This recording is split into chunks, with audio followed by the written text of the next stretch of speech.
Bonsoir Richard Girardot. Bonsoir. Des associations ont trouvé un cancérogène dans vos biscuits pour bébés, dans certains biscuits. De l'acrylamide, c'est son nom, qui serait présent en quantité excessive. Qu'allez-vous faire? Ce qu'on va faire, avant de faire, on va réagir, je dirais, à l'intérieur. Les normes sont inférieures à toute législation européenne et française.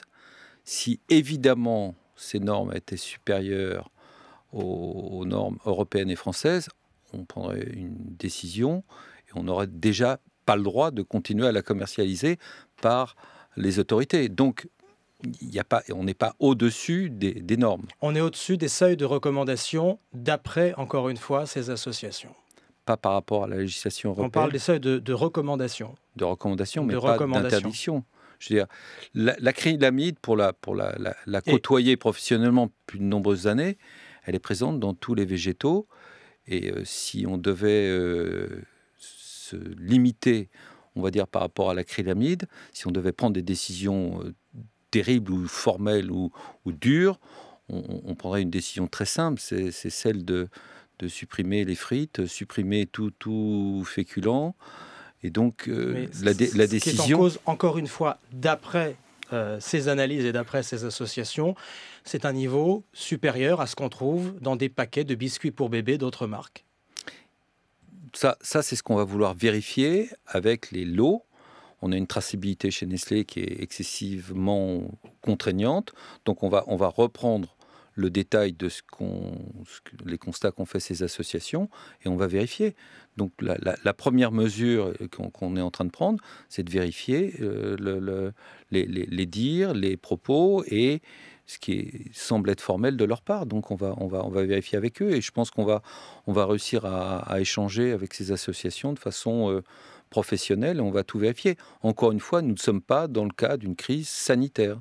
Quand pourrez-vous dire ce que vous avez trouvé, vous, de votre côté, et prendre une décision? Je pense la semaine prochaine, oui. Est-ce que vous envisagez un retrait des ventes, comme le demandent ces associations? Pour l'instant, il n'en est pas question, mais je dirais, la semaine prochaine, on sera à même de prendre une décision en partageant avec eux, et surtout les autorités. C'est très clair on se conformera à la légalité et aux propos sanitaires de la loi française.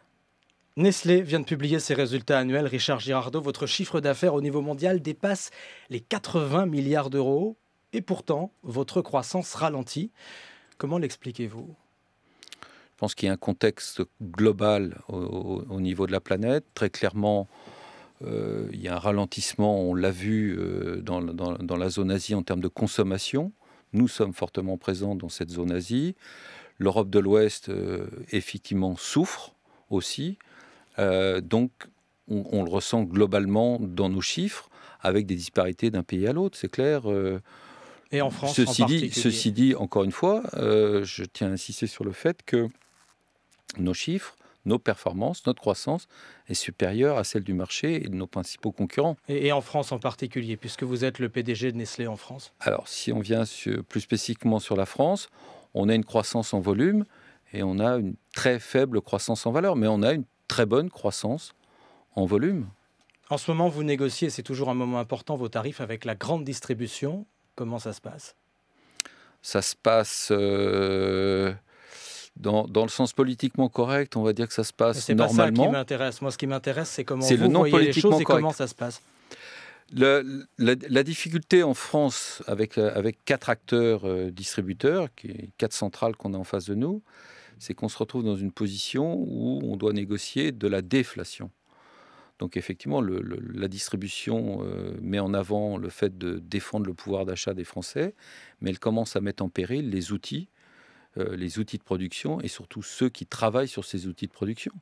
Donc on a un problème en particulier dans les grandes sociétés, qui sont les cibles parce que nous le discours de la grande distribution, c'est on épargne les PME et on n'épargne pas un grand groupe comme Nestlé. Oui, pour l'image. C'est toujours facile. Et en aussi, France. c'est l'argument de la grande distribution parce que Nestlé dégage une marge nette de 15%. Oui, mais est-ce un argument vis-à-vis des salariés qui sont dans les pays? Oui, notre marge nette au niveau du groupe, elle se fait au niveau mondial. Je n'ai pas ce niveau de marge en France. Qu'est-ce que c'est la marge de Nestlé en France? Inférieure à 15%. De quel ordre? inférieur à 15%. Nous ne diffusons pas de chiffres sur les pays. Vous aviez eu une formule forte il y a 2 ans, juste après les négociations avec la grande distribution. Vous aviez dit ce ne sont plus des négociations, c'est une garde à vue. À cause des pressions, à cause du climat, qu'est-ce que c'est cette année ? Je pense qu'il y a 2 ans, on était au maximum. Je ne vais absolument pas avoir la prétention de penser que l'interview et certaines interventions ont réussi à faire baisser une pression, mais je pense que les négociations, en particulier avec certaines centrales qui étaient extrêmement dures, se passent beaucoup mieux l'année dernière, et cette année on le sent. Ça c'est sur la forme. Sur le fond, ça ne change pas. La distribution française veut des baisses de prix. Et donc vous allez accorder des baisses de prix cette année encore, Nestlé à la grande distribution ou pas au bout du compte ? On est au conflit sur des baisses de prix, et on est au conflit sur des maintiens de tarifs, et on est même au conflit sur des hausses de tarifs sur des produits dont les matières premières ont fortement augmenté. Je vais citer le café, je vais citer le fromage, je vais citer les produits à base de lait. Vous avez engagé un plan d'économie. En France, vous avez 13 000 salariés, donc vous êtes un employeur important. Combien d'emplois allez-vous supprimer en France, Richard Girardot ? On ne va pas supprimer un emploi. On annonce un plan de réorganisation au niveau de notre organisation au niveau mondial. Et on va effectivement mettre en place en France les principes d'organisation que le groupe met en place.